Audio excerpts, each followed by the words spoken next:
For more than 50 years, Father Harry Burry, the Maverick Priest, has been a voice calling for peace and justice in a world fraught with violence and injustice.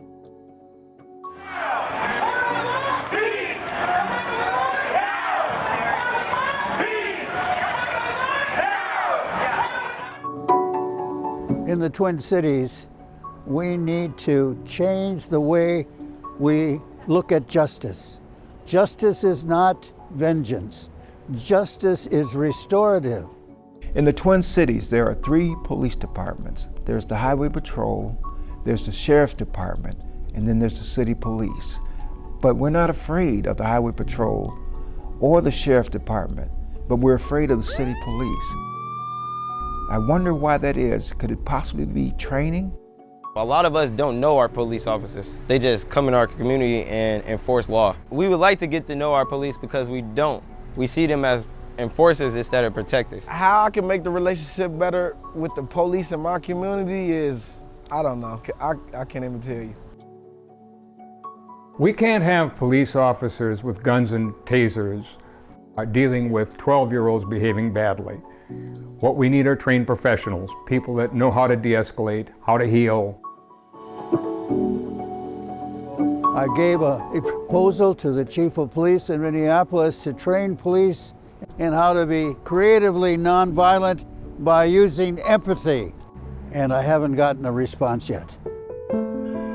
One of the tragedies of our country today is mass shooting, as we have just seen in Buffalo, New York, and in Texas. Mass shooting of our children, our babies. And the way to keep this from happening now in the future is reasonable gun laws. Assault weapons are designed for one purpose and one purpose only: to kill as many people as possible, as quickly as possible. It's past time to ban assault weapons and large capacity magazines for civilian use. Protection of Lawful Commerce in Arms Act, also known as the PLCAA, blocks legal responsibility for gun manufacturers that have failed to innovate and make guns safer. It also protects gun manufacturers, distributors, and dealers who have irresponsible, reckless, and negligent sales practices that contribute to the flood of illegal firearms in our community. This law must be rescinded.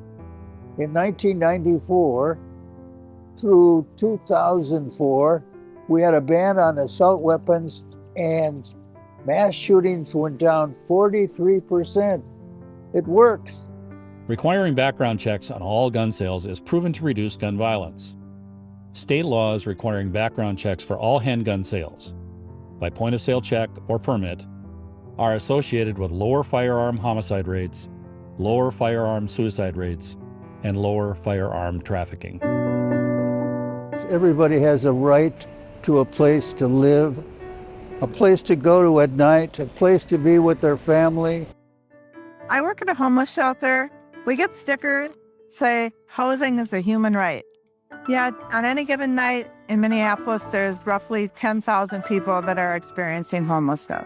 It would cost us far less as taxpayers to pay for affordable housing. A night in the shelter, $1,000. Booking and one night in jail, $400. A night in detox, $500. A workup in an emergency room, $4,000. Cost for an apartment, $900 to $1,000 a month.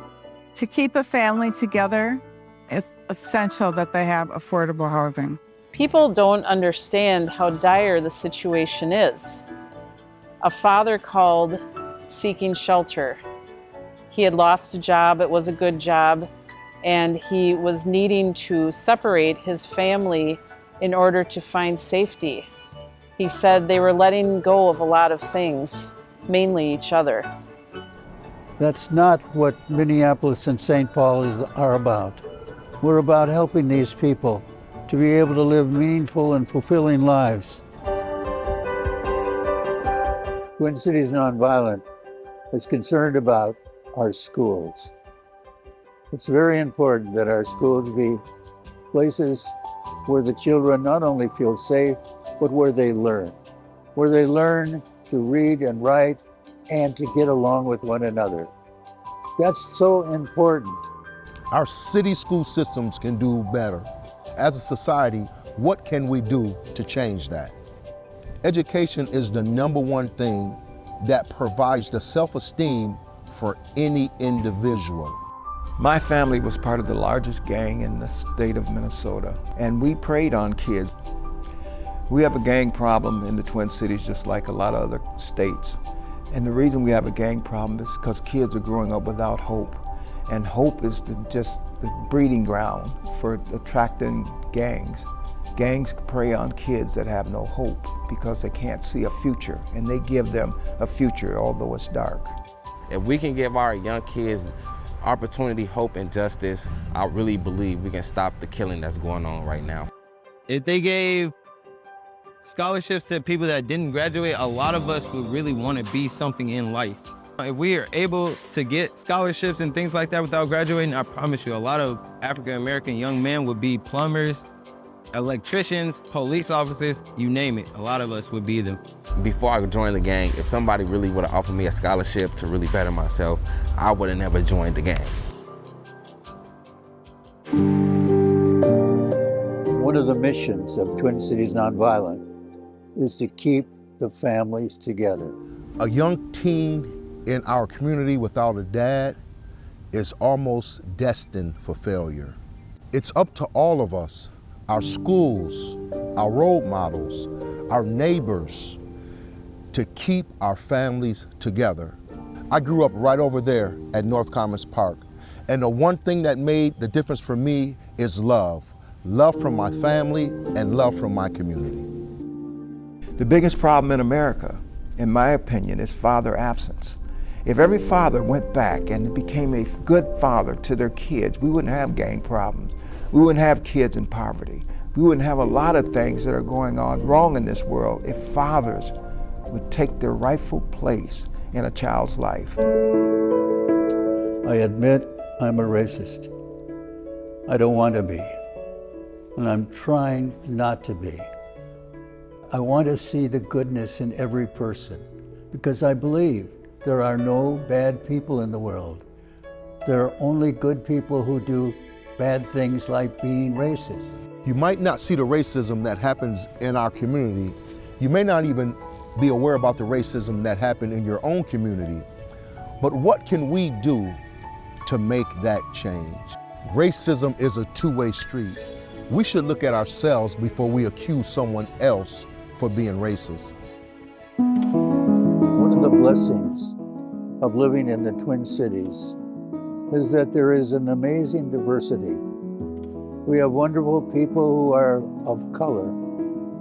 We have gay people who want to live a happy and fruitful and meaningful life. Twin Cities Nonviolent care about the people who are already here, the indigenous people, and for those who are now coming to our country, the migrants and the refugees who are seeking asylum. We're not against people who are different from us. We're for those who are different.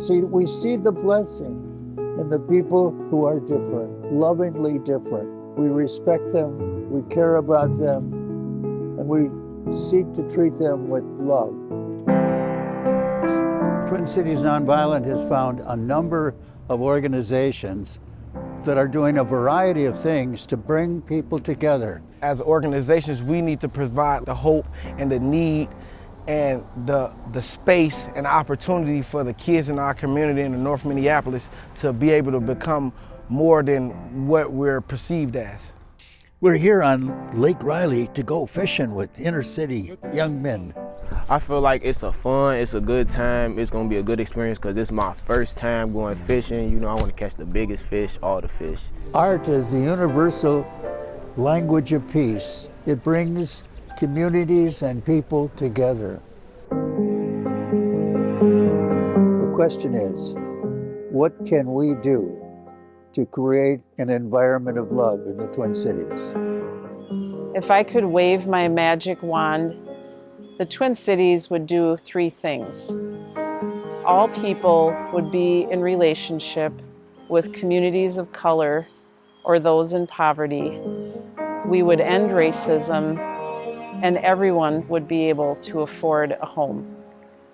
It doesn't matter if you're in government, a community leader, or a voter. We need your help.